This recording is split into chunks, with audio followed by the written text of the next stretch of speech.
परमपिता परमेश्वर, धन्यवाद करते हुए आपके पास आते हैं और आपकी हर आशीष के लिए, आपके हर उपकार के लिए, आपकी हर सहायता के लिए आपका धन्यवाद करते हैं, क्योंकि आप हमारी सहायता करते रहते हैं और हम आपका धन्यवाद उतना नहीं करते जितना आप हमारी सहायता करते हैं। हर बात में प्रभु आप अपनी महिमा को प्रकट करते हैं अपने सामर्थ्य के कामों के द्वारा और अद्भुत आश्चर्य कर्मों के द्वारा, ताकि लोग आपको जाने कि आप सब कुछ कर सकते हैं और आप ही सब कुछ करते हैं, ताकि हर बात में आपका धन्यवाद करें, हर परिस्थिति में आपका धन्यवाद करें और सिर्फ आपकी महिमा को हम देखने वाले हों।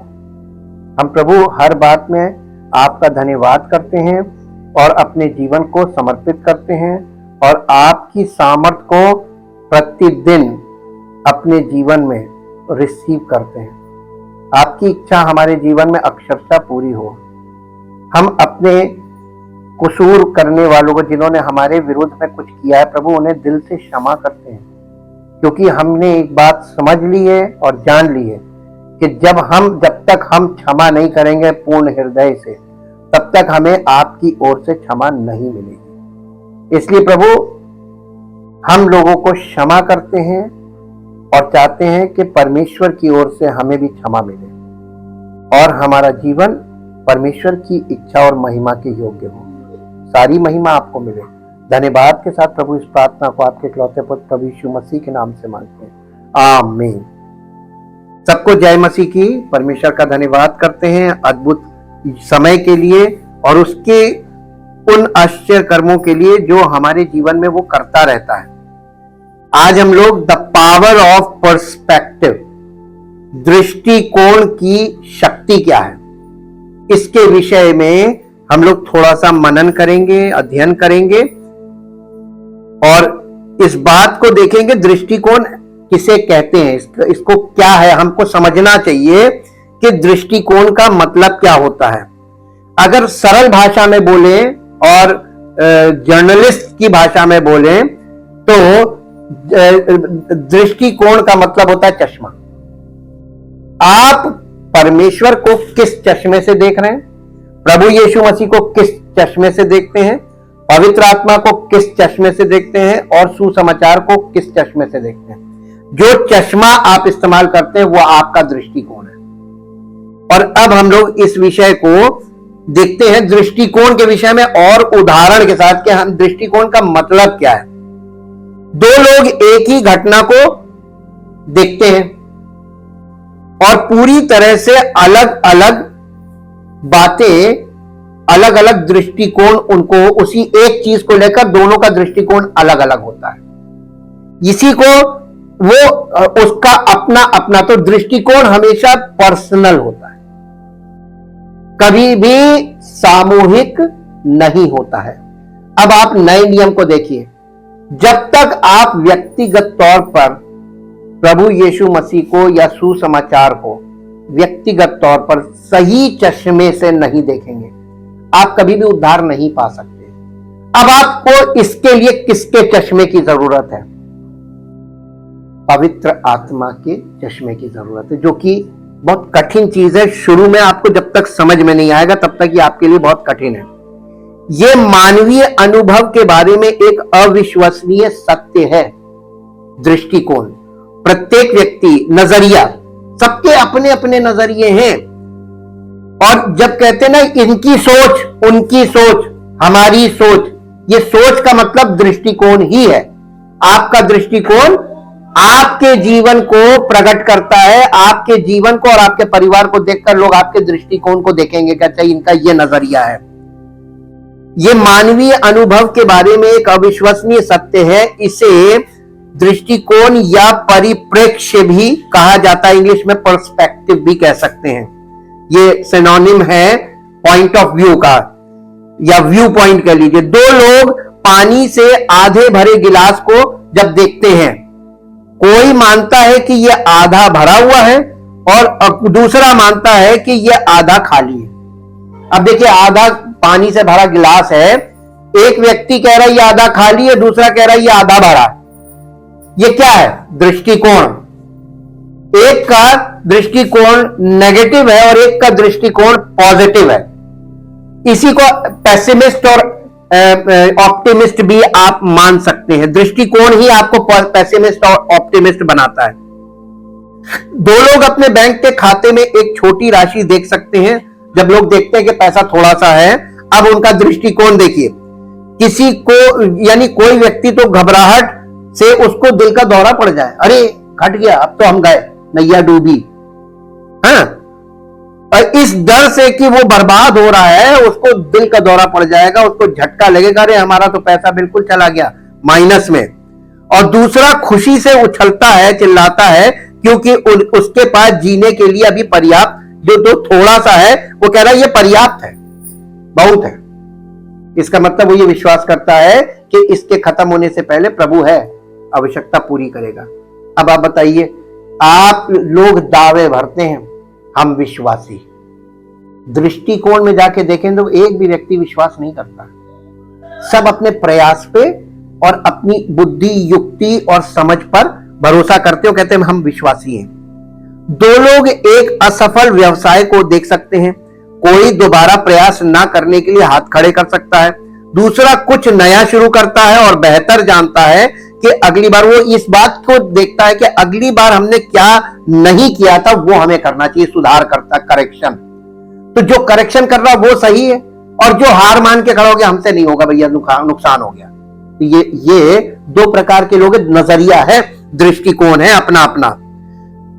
ये दृष्टिकोण या परिप्रेक्ष्य वो लेंस है जिसके द्वारा हम अपने अनुभव और अपने जीवन की सच्चाइयों को देखते हैं। इसी को कहते हैं दृष्टिकोण, या इसी को कहते हैं हमारी सोच। आपका दृष्टिकोण आपकी जीवन शैली और आपके परिवार को और हर चीज को दिखाता है कि आप किस तरीके से अपना जीवन चलाते हैं, अपना परिवार चलाते हैं, और क्या आपकी सोच है। और उनका यानी दृष्टिकोण ही है जिसके अनुसार हम किसी चीज का असेस करते हैं या आकलन करते हैं। वो दृष्टिकोण पर ही निर्भर करता है। हर एक का आकलन अलग अलग है, इसका मतलब हर एक का दृष्टिकोण भी अलग अलग है। ये मुख्य रूप से आपके भीतर तीन चीजों को आकार देता है। क्या? यानी दृष्टिकोण जो है वो हमारे अंदर तीन बातों को आकार देता है या उसका स्वरूप बनाता है। आपका दृष्टिकोण आपकी समझ को आकार देगा। आपका दृष्टिकोण किस दृष्टिकोण से आप, अब अगर आप स्पिरिचुअली आइए तो आपने सुसमाचार को किस दृष्टिकोण से देखा, और आपने प्रभु यीशु मसीह को किस दृष्टिकोण से देखा, और आपने पवित्र आत्मा को किस दृष्टिकोण से देखा, इस पर आपका जीवन, आत्मिक जीवन टिका हुआ है। दृष्टिकोण, आपका दृष्टिकोण आपके दृष्टिकोण को आकार देता है। पहली चीज आपकी समझ को आकार देता है, दूसरा आपके दृष्टिकोण को आकार देगा, और आपका दृष्टिकोण यह निर्धारित करेगा कि आप कैसे प्रतिक्रिया देते हैं, आप रिस्पॉन्ड कैसे करते हैं। हम बराबर आप लोगों से यह बात शेयर कर रहे हैं कि हम इतने लंबे समय से आपसे परमेश्वर के वचन का सत्य शेयर कर रहे हैं, लेकिन किसी का भी हृदय रिस्पॉन्ड नहीं कर रहा। शरीर रिस्पॉन्ड कर रहा है, माइंड रिस्पॉन्ड कर रहा है, लेकिन हृदय रिस्पॉन्ड नहीं कर रहा है। वो जो भाव आने चाहिए हृदय से नहीं आ रहे, और उनका आना जरूरी है। उसी से पता चलेगा कि अब आपके अंदर सही दृष्टिकोण या सही समझ आने लगी। आपका दृष्टिकोण बदलने से बेहतर अपनी दुनिया या अपने रिश्तों को बदलने का वास्तव में कोई बेहतर तरीका नहीं है। जब आप ऐसा करते हैं तो आप जो समझते हैं अपना दृष्टिकोण और आप जिस तरह से प्रतिक्रिया करते हैं उसे आप बदल देंगे। जैसे ही आपका दृष्टिकोण बदलेगा, नजरिया बदलेगा, आपके जीवन में सब कुछ बदल जाएगा, प्रायोरिटीज चेंज हो जाएगी। आपकी यही सोच है, सोच बदली और आपका जीवन बदला। यीशु के अनुयायियों के रूप में या विश्वासियों के रूप में या फॉलोअर्स के रूप में हमें अपने दृष्टिकोण को आकार देने में मदद करने के लिए कुछ वरदान या उपहार आत्मिक तौर पर दिए गए हैं, यानी पवित्र आत्मा। सबसे बड़ा वरदान क्या है? पवित्र आत्मा। पवित्र आत्मा का मतलब यह नहीं कि आपको इंडिविजुअली कुछ मिला। पवित्र आत्मा का मतलब यह है कि आपको कलीसिया में पवित्र आत्मा का मार्गदर्शन देने के लिए पवित्र आत्मा से प्रेरित सेवक मिला। यह है वरदान कलीसिया के लिए। और ये वरदान जो आपको मिला है, ये उपहार जो परमेश्वर ने आपको दिया, वो बाइबल और बुद्धिमान आध्यात्मिक गुरु के रूप में मिलता है। तो अगर आपको आत्मिक जीवन में उन्नति चाहिए और सफल होना चाहते हैं तो आपको आत्मिक गुरु की जरूरत है। ये गुरु वरदान है। आजकल के लोग पवित्र आत्मा के वरदान को इंडिविजुअल पकड़ते हैं। बिना गुरु पवित्र आत्मा का मार्गदर्शन आप कभी प्राप्त नहीं कर सकते। गुरु बिन ज्ञान नहीं, इसीलिए तो बोला गया है। मेरे साथ एक पद निकालिए जो आपको मिलेगा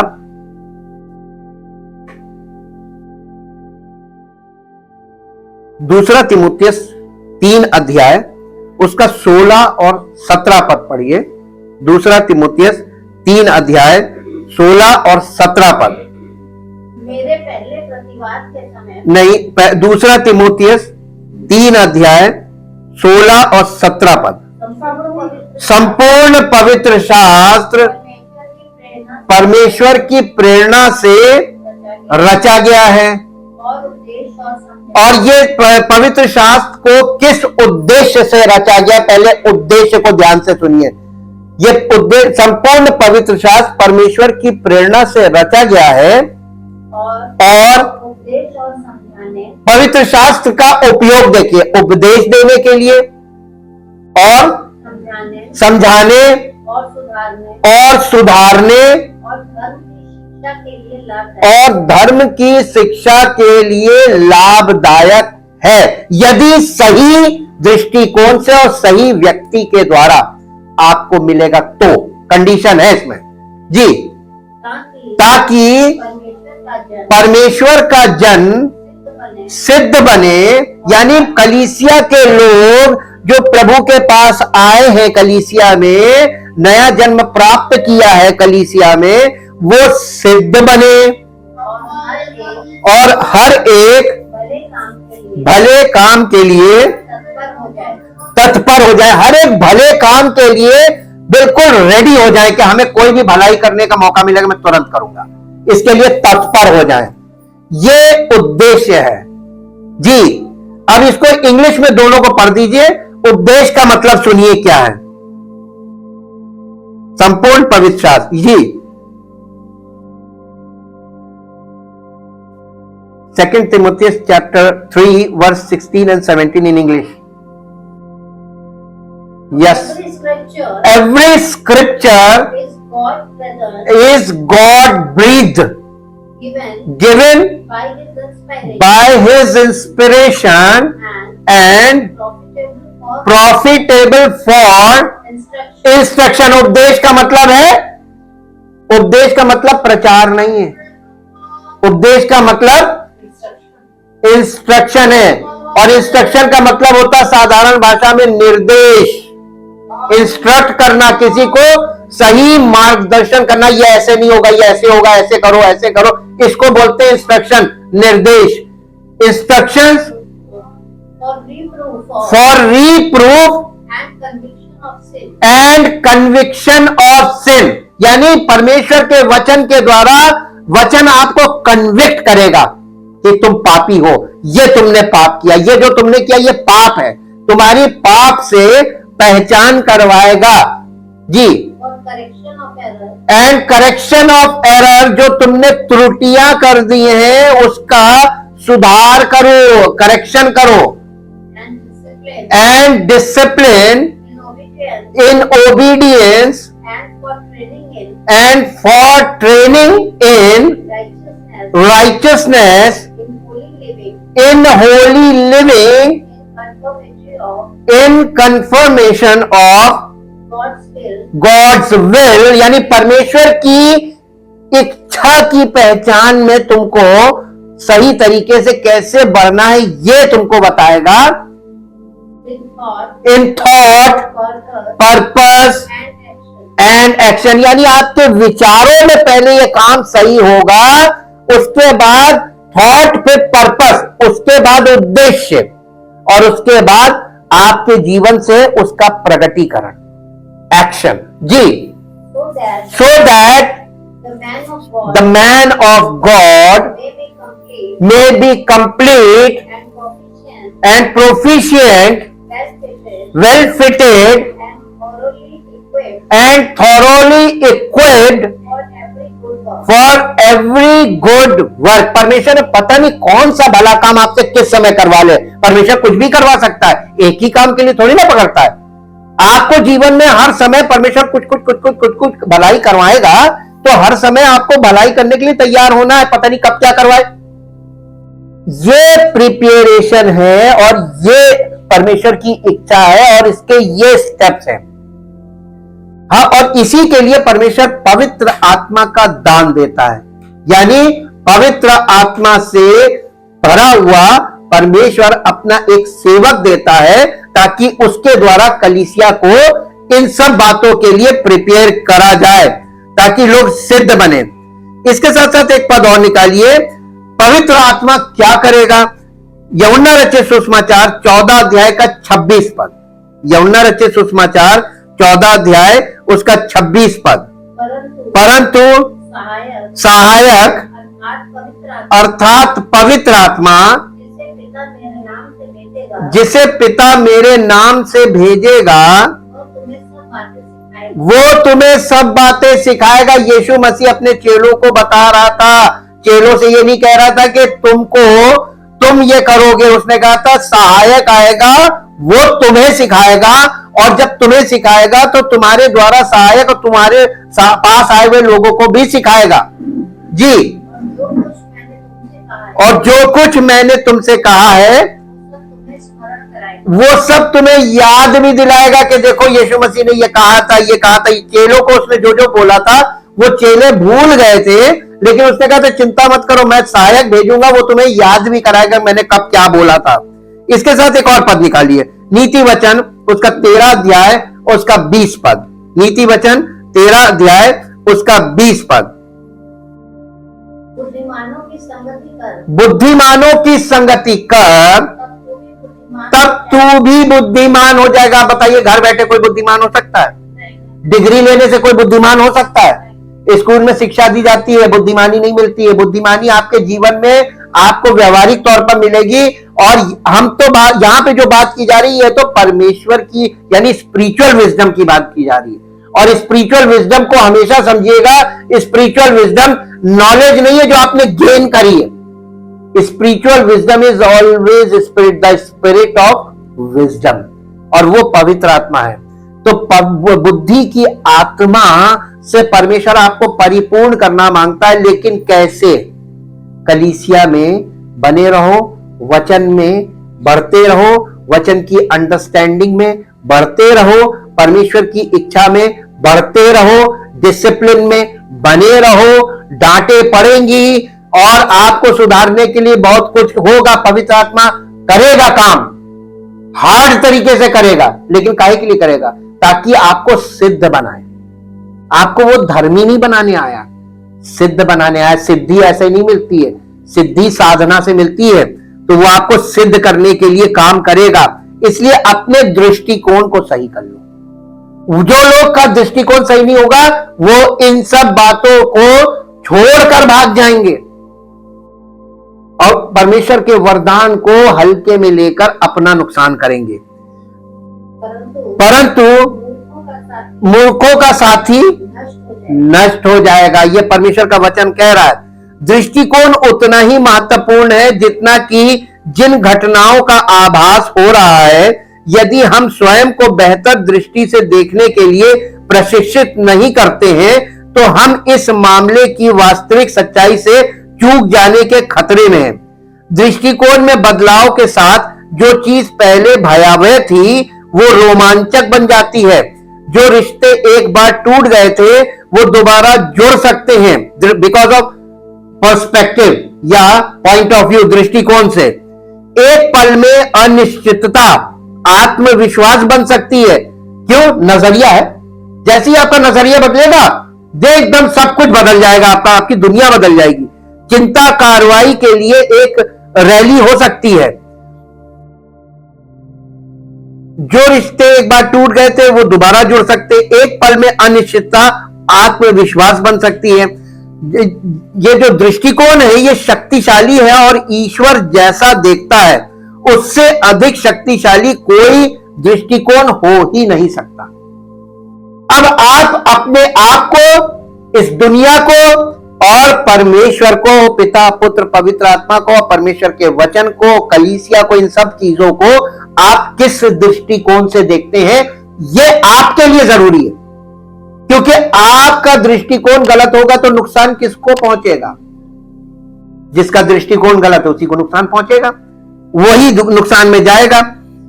दृष्टिकोण शक्तिशाली है और ईश्वर जैसा देखता है उससे अधिक शक्तिशाली कोई दृष्टिकोण नहीं है। वास्तव में यदि हमें साहस है तो यीशु हमें लगातार अपने दृष्टिकोण से देखने के लिए बुला रहे हैं। क्या आप यीशु मसीह के दृष्टिकोण से देखना पसंद करेंगे या दुनिया के तमाम संस्थाओं के नजरिए से आप यीशु मसीह को देखना पसंद करेंगे? तो यीशु मसीह के दृष्टिकोण से अगर आप यीशु मसीह को देखना पसंद करते हैं तो आपको यीशु मसीह की बातों पर ध्यान देना होगा। दुनिया के तमाम प्रचारक क्या प्रचार कर रहे हैं उससे आप दूर हट जाइए। वो दृष्टिकोण दूसरों के दृष्टिकोण को लेने से अच्छा है पवित्र आत्मा के दृष्टिकोण को प्राप्त करें जो वचन के द्वारा आपके सामने रखा जाएगा। मत्ती रचित सुसमाचार उसका 13 अध्याय उसका 16 और 17 पद पढ़िए। पर धन्य है तुम्हारी आंखें कि वे देखती हैं और तुम्हारे कान कि वे सुनते हैं, क्योंकि मैं तुमसे सच सच कहता हूं बहुत से भविष्य वक्ताओं ने और धर्मियों ने चाहा कि जो बातें तुम देखते हो देखें पर ना देखी, और जो बातें तुम सुनते हो सुने पर ना सुनी। इसलिए प्रभु यीशु मसीह ये कह रहा है कि बहुत से लोग, बहुत से बड़े बड़े धर्मी लोग, तुम जो देख रहे हो और तुम जो देख पा रहे हो, तुम जो सुन पा रहे हो, लोगों ने चाहा कि हम भी देखें हम भी सुने लेकिन नहीं पा। इसका मतलब परमेश्वर उसी व्यक्ति की को देखने की सामर्थ्य देता है आत्मिक तौर पर जिस पर वो अनुग्रह करता है। और अनुग्रह किस पर करता है? जो व्यक्ति परमेश्वर के सामने बच्चे की तरह आता, कहता प्रभु मैं पापी हूं, मैं पापी स्वभाव का हूं और मैं धर्मी हो ही नहीं सकता, मुझ पर दया करिए प्रभु, समर्पित होता है और प्रभु के सामने एक बच्चे की नाई खड़े होकर और कहता है, याचना करता, प्रभु मेरी आंखों को खोल दे कि मैं तेरी व्यवस्था की बातों को देख सकूं। जैसे दाऊद, हम ईश्वर की तरह देखें और सुने, और इसके लिए हमको परमेश्वर पवित्र आत्मा के द्वारा अपने वचन में ले जा। परमेश्वर का आत्मा हमें परमेश्वर के वचन में क्यों ले जाता है? ताकि हम परमेश्वर के दृष्टिकोण से हर बात को देखें और सुनकर ये समझे कि हमको परमेश्वर क्या दिखाना मांग रहा है और हम क्या देखना मांग रहे हैं। आपकी इच्छा क्या देखने की है, परमेश्वर वो आपको नहीं दिखाएगा। लेकिन परमेश्वर की शरण में जब आप आएंगे तो परमेश्वर आपको अपने दृष्टिकोण से वो दिखाना चाहेगा जो आपने अब तक कभी देखा नहीं, और अगर आपको दिखाएगा तो आप देखकर भी उस चीज को पूरी तरीके से समझेंगे नहीं, तो वो दिखाएगा भी और सिखाएगा भी, दिखाकर सिखाएगा। आपको एक एग्जांपल दे दे, छोटे छोटे बच्चे जब पहली बार उनको अक्षर सिखाए जाते हैं ABCD, तो उनको अक्षर नहीं सिखाया जाता है, उनको कुछ कुछ चीजें दिखाई, जैसे A फॉर एप्पल, तो एप्पल दिखाया जाता है और एप्पल दिखाकर ये बताया जाता है ये एप्पल है, एप्पल माने सेब, और ये A से आता है तो एप्पल दिखाकर उसको A सिखाया जाता है। ठीक ऐसे ही परमेश्वर हम लोगों को तमाम परिस्थितियों में ले जाता है और तमाम परिस्थितियों के यानी सारे एस्पेक्ट्स को दिखाता है ताकि हम अनुभव करें, और फिर सिखाता है कि तुमने ये देखा और अब देखो मैं इस चीज को कैसे ठीक कर सकता हूं। और जो उस पर विश्वास करता है उसके जीवन में परमेश्वर का दृष्टिकोण अद्भुत रीति से उन चीजों को ठीक करता है, ताकि उसका यह दृष्टिकोण हो कि परमेश्वर जो कहता है अगर हम उस पर भरोसा करते हैं तो वो उसे पूरा भी कर देता है। दृष्टिकोण का तात्पर्य यह है, आप केवल पढ़ के और सुन के कभी विश्वास नहीं कर पाएंगे, और इस तरीके की सेवकाई फेल है। इसीलिए बाइबल में शुरुआत से देखने की बात की जा रही है। ये देखने की पुस्तक है। अभी तो दृष्टिकोण पर आए हैं, और दृष्टिकोण से ही दृष्टि निकलेगी। आपका नजरिया आपको वो दिखाता है जो आपको दिखाई दे रहा है, और परमेश्वर का नजरिया परमेश्वर को वो दिखाता है जो परमेश्वर देख रहा है। तो परमेश्वर मनुष्य को किस दृष्टिकोण से देख रहा है? बेशक एक पद निकालिए, परमेश्वर का दृष्टिकोण मनुष्यों को लेकर पृथ्वी पर वो जब दृष्टि करता है तो वो क्या कहता है। उत्पत्ति की पुस्तक में आइए, उत्पत्ति की पुस्तक 6 अध्याय और 6 अध्याय का 5 पद पढ़िए। यहोवा ने देखा कि मनुष्यों की बुराई पृथ्वी पर बढ़ गई है, और उनके मन के विचार में या उनके मन के दृष्टिकोण में जो कुछ उत्पन्न होता है या जो कुछ स्पष्ट होता है, जो कुछ समझ में उनको आता है, पहली चीज निरंतर उनको कुछ ना कुछ होता रहता है, कुछ दिखता रहता है, कुछ समझ में आता रहता है, और वो निरंतर बुराई होता है। आपके पास कभी अच्छा विचार आएगा ही नहीं, आपके पास कभी सही दृष्टिकोण, परमेश्वर का दृष्टिकोण आपको कभी नहीं मिलेगा। आपका अपना जो दृष्टिकोण होगा, या किसी भी मनुष्य के पास आप जाएंगे उसका दृष्टिकोण जो है वो भी ह्यूमन पर्सपेक्टिव है, वो मनुष्य का दृष्टिकोण है।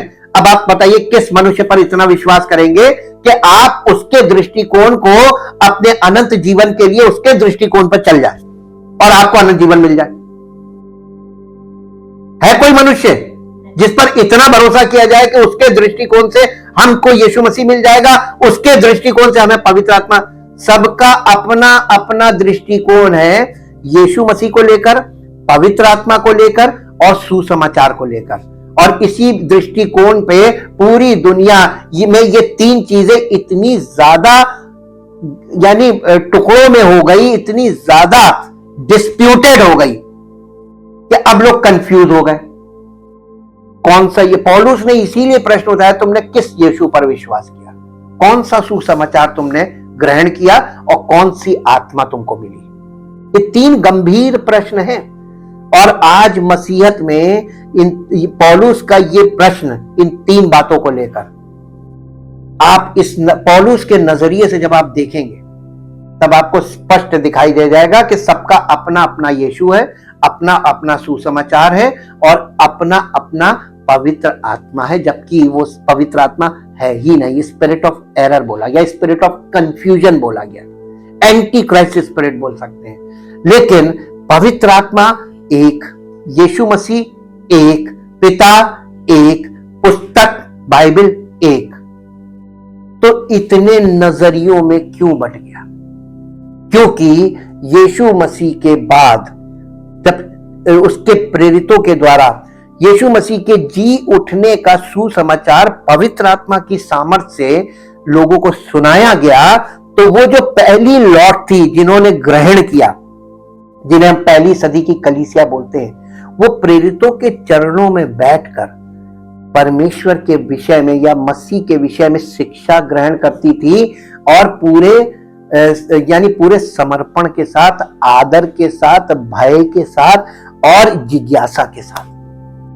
आज के युग में सब गुरु है, चेला कोई बनना नहीं मांगता। और यीशु मसीह ने जो विधि ठहराई थी, अगर आप यीशु मसीह से मिलना चाहते हैं और आप पवित्र आत्मा, जिस पवित्र आत्मा के विषय में बाइबल बात करती है, ये पवित्र आत्मा सच्चे मसीह को, सच्चे पवित्र आत्मा को, सत्य के आत्मा को और सच्चे सुसमाचार को अगर आप समझना चाहते हैं तो आपको चेला बने बिना नहीं मिलेगा, चेला बनना पड़ेगा। और चेला कोई आज के युग में बनना नहीं मांगता, क्योंकि सब गुरु है। एजुकेशन क्या आपको गुरु होने का दर्जा देती है, या एजुकेशन के बाद भी आपको यह पता चलना चाहिए कि आत्मिक तौर पर तो हम जीरो पे हैं। हम अक्षर पढ़ सकते हैं, लेकिन किसी भी बात को परमेश्वर के नजरिए से कभी भी नहीं समझ पाएंगे। पढ़ने से ज्ञान मिलेगा और ज्ञान घमंड उत्पन्न करेगा, तो आपके रिश्ते खराब होंगे, रिश्ते अच्छे नहीं होंगे। मेरे साथ एक पद और निकालिए जो आपको मिलेगा। नए नियम में आ जाइए, नए नियम में आइए और यहां पर मेरे साथ एक पद पढ़िए जो आपको मिलेगा मत्ती रचित सुसमाचार, मत्ती रचित सुसमाचार उसका, मत्ती रचित सुसमाचार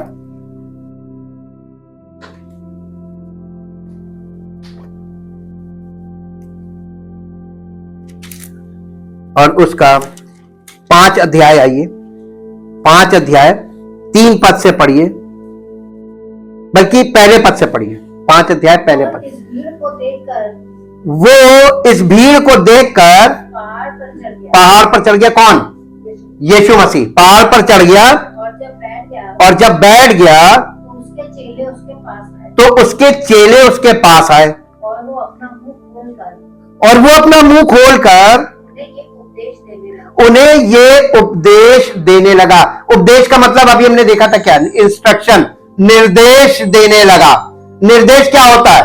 जब आप किसी को कुछ बोलते हैं कि तुम ये करना और कैसे करना, ये 2 चीजें बताई जाती है, क्या करना है और कैसे करना है, इसको निर्देश बोलते हैं। जब आपको कोई आदेश मिलता है, आपसे कहा ये जाके ये करो, और अगर आप तुरंत दौड़ पड़े ठीक जा रहे करने, तो मेरे हिसाब से आप मूर्ख हैं। पूछिए क्यों? आप क्या क्या चीज करने गए? उन्होंने कहा ये कर लो, अभी आपकी समझ में आ गया क्या करना है? जब तक पूरी जानकारी नहीं मिला तब तक कोई भी प्रोजेक्ट, उस पे काम शुरू करने से पहले ये नहीं कि आपको ये करना है, आपको ये बोला गया ये करना है, आपने कहा ठीक, लेकिन कैसे करना है, करना क्या है और कैसे करना है। जब तक आपको ये कॉन्सेप्ट ही नहीं मिलेगा तो आप करेंगे क्या? भाग तो गए, क्या करने गए? हम प्रैक्टिकली बहुत चीज सीखते हैं और छोटी छोटी बातों में हम सीखते हैं। जैसे हमारे यहां किसी को बोला गया वो चीज वहां पर रखी है, वो गया, उसको वहां पे नहीं मिली, तो वो मालूम है, वो वहां पे लगा पड़ा। अरे हमने कहा ये टाइम वेस्ट करने से तो दौड़ के जाओ, फिर पूछो एग्जैक्टली कहां रखी। तो जो शॉर्टकट है वो नहीं करते हैं, टाइम वेस्ट करते नहीं, हम तो दोबारा जाएंगे डांट पड़ जाएगी। डांट से क्यों डरते हो? डांट तो पड़ेगी, डांट पड़ना फायदे की बात है। डांट ना पड़े इसलिए पूछेंगे नहीं। यही तो लोग कर रहे हैं कि किसी को ये मालूम नहीं करना क्या है, समझ नहीं रहे। व्यवस्था में क्या लिखा था? परमेश्वर की आज्ञाएं जो मैं आज तुम्हें सुनाता हूं, चौकसी से पूरी करने को चित्त लगाकर उसकी सुने। तो चित्त लगाकर सुनता कोई नहीं है और सब दौड़ पड़ते कि हम ये कर रहे हैं, हम ये कर रहे हैं, हम ये कर रहे हैं, हम ये कर रहे हैं। तभी तो करने को कुछ बोला नहीं था, पहले समझने को बोला था। अब देखिए यीशु मसीह निर्देश दे रहा है, बहुत ध्यान से सुनिएगा, उसने क्या निर्देश दिया, क्या करना था। आगे पढ़िए। धन्य है वे जो मन के दीन है, क्योंकि अब इसमें करना क्या है बताइए? ये उपदेश दे रहा था, निर्देश है, ये क्या करना है? धन्य है वे जो मन के दीन है, यानी हृदय की दशा की बात कर रहा है। जिनका हृदय दीन है वे परमेश्वर के राज्य के वारिस होंगे। और दुनिया में सारे पापियों को बुलाया यीशु मसीह ने कलीसिया में, और उनसे कहा धन्य है वे जो मन के दीन है, ताकि इनको सुन के समझ में आए कि जब तक दीन नहीं होगे तो स्वर्ग का राज्य मिलेगा नहीं।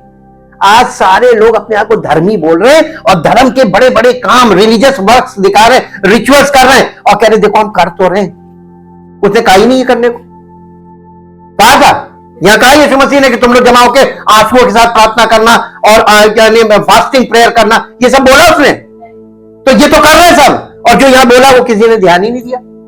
हृदय की दशा बताइए, फिर से पढ़िए। धन्य है वे, नहीं धन्य है वे जो मन के, अगर इंग्लिश में पढ़ेंगे तो यहां हार्ट आया मन की जगह, है ना।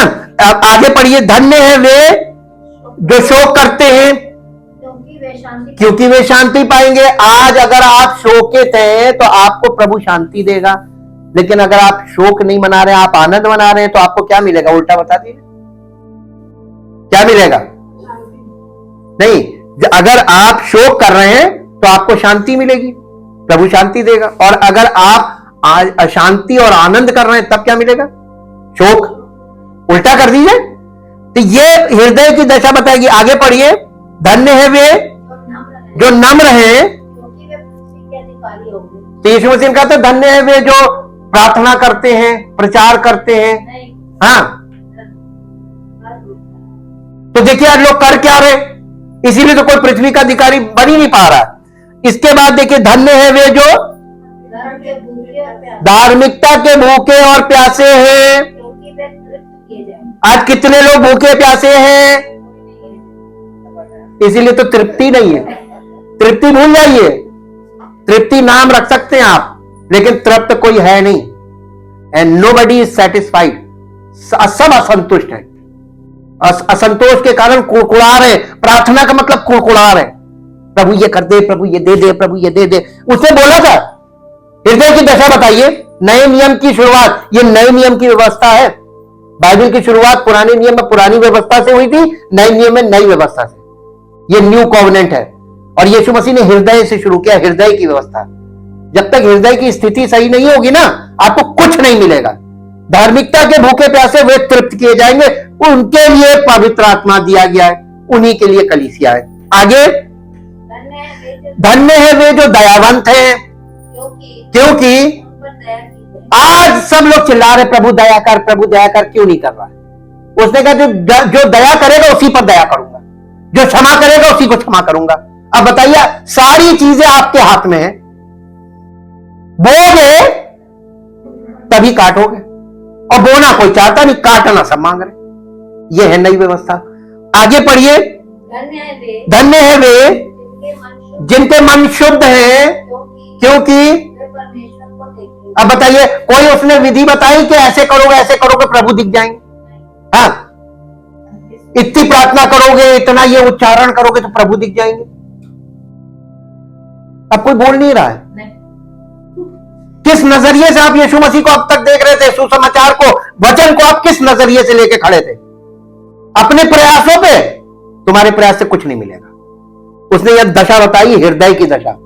जब तक हृदय तुम्हारा इस लायक नहीं होगा। धन्य है वे जिनके हृदय शुद्ध है, वे परमेश्वर को कैसे? जब आपका हृदय शुद्ध करेगा कौन? पवित्र आत्मा। कैसे? वचन के द्वारा। वचन आपके अंदर जाएगा और वचन, आप अपनी अशुद्धि को खुद ही कबूल करिए। प्रभु ये उचित नहीं है, ये मेरे हृदय में ये विचार गलत है। आप अपनी सब चीजों को मन फिराते जाइए और अपने जीवन से अलग करते जाइए। इसके बाद 9वां पद पढ़ दीजिए। धन्य है वे जो मेल कराने वाले हैं, क्योंकि वे परमेश्वर के पुत्र कहलाएंगे। प्रचार करने वाले नहीं कहलाएंगे, मेल कराने वाले। अगर कोई व्यक्ति आपका परमेश्वर के साथ मेल करा रहा है तो वो परमेश्वर का पुत्र, उसके अलावा कोई नहीं हो सकता। पुत्र के बिना मेल नहीं है। धन्य है वे जो धार्मिकता के कारण सताए जाते हैं, क्योंकि स्वर्ग का राज्य उन्हीं का है। धन्य हो तुम जब मनुष्य मेरे कारण तुम्हारी निंदा करे और तुम्हें सताए और झूठ बोल बोल कर तुम्हारे विरोध में सब प्रकार की बुरी बात कहे, तब तुम आनंदित और मगन होना, क्योंकि तुम्हारे लिए कब? जब लोग हमारी तारीफ करें या जब लोग तुम्हारे विषय में? तो जब पवित्र आत्मा हार्ड तरीके से आपको इस्तेमाल करता है ना, और लोग आपकी निंदा करने लगते हैं, ये प्रभु का धन्यवाद करने का और आनंद का विषय होता है सेवक के लिए। Hallelujah, thank you, thank you. ऐसी दशा को देखकर लोग घबरा जाते हैं, अरे ये क्या हो गया? अरे यही तो सही दशा है। लोगों के हृदय की दशा प्रकट होगी जब पवित्र आत्मा के द्वारा तुम उनके सामने वचन रखोगे। दूध का दूध और पानी का पानी हो जाएगा। Thank you, thank you, thank you. परमपिता परमेश्वर, पूरे हृदय से आपका धन्यवाद करते हैं और प्रभु आपका धन्यवाद करते हैं क्योंकि आप हमारे हृदय के एक एक विचार को और हर भावना को प्रकट करते हैं अपनी वचन की सामर्थ्य के द्वारा। व्यक्ति खुद ही इन चीजों को उसके जीवन से खुद ही प्रकटीकरण होने लगता है। प्रभु वाकई में आपके वचन में जो लिखा है वैसे ही होता है। जब आपकी उपस्थिति होती है तो आपकी उपस्थिति में सही गलत झूठ सच सब कुछ अपने आप रिवील होने लगता है और जो सही लोग होते हैं, सही स्टेटस पे होते हैं, उन्हें सब स्पष्ट दिखाई देने लगता है। हम आपका धन्यवाद करते हैं और आपसे विनती करते हैं प्रभु, जितने लोगों ने वास्तव में आपके इकलौते पुत्र प्रभु यीशु मसीह पर विश्वास किया है और हमारी इस कलीसिया के साथ जुड़े हुए हैं, आपके नजरिए से वो आपके द्वारा बताई गई सब बातों को देखें ताकि प्रभु उन्हें मन फिराने का अवसर मिले और अपने मुंह से अंगीकार करके आपकी उपस्थिति में इस बात को माने कि हाँ, हमसे यहां पर चूक हुई। प्रभु आप तो हमें क्षमा करने के लिए हमेशा तत्पर रहते हैं और आप तैयार रहते हैं क्योंकि आपने हमें बुलाया है। आपको मालूम है कि हम पापी हैं। हम इस बात को नहीं मानते कि हम पापी हैं। हम प्रभु जब इस बात को जान जाते हैं कि हम पापी हैं, आपके वचन में लिखा है आपके नजरिए से समस्त प्राणी पापी है, एक भी धर्मी नहीं है, कोई नहीं, एक भी समझदार नहीं। प्रभु हम आपके नजरिए को आज रिसीव करते हैं, ये सत्य है और ये परम सत्य है और हम अपने आप को आज इस बात को एक्सेप्ट करते हैं कि ना तो हम बुद्धिमान हैं, ना हम धर्मी हैं, ना हम समझदार हैं, हम शून्य हैं और हमारा प्रभु हमारी धार्मिकता है, वही हमारी बुद्धि है, वही हमारी समझ है। हम अपने आप को प्रभु को समर्पित करते हैं और ये कहना चाहते प्रभु कि हम आप में सब कुछ हो सकते हैं क्योंकि आपकी पहचान हमारे जीवन से जब प्रकट होती है तो इस संसार में जितनी भी दुष्ट की शक्तियां हैं वो आपको पहचानती हैं, पिता को, पुत्र को और पवित्र आत्मा को। और जब हम आप में छिपे होते हैं तो वो हमको पहचानती हैं कि ये मसीह में है और हम सुरक्षित रहते हैं। प्रभु हम आपका धन्यवाद करते हैं, चाहते प्रभु ये सत्य लोगों को समझ में आए ताकि आपकी महिमा हर एक जीवन से प्रकट हो और वो महिमा प्रभु जिसके विषय में आपके वचन में लिखा है, ताकि आपका नाम महिमा पाए। सारा आदर सारी महिमा आपको देते इस प्रार्थना को प्रभु यीशु मसीह के जीवित पवित्र सामर्थी नाम से मांगते हैं, आमीन। Praise the Lord. परमेश्वर आशीष।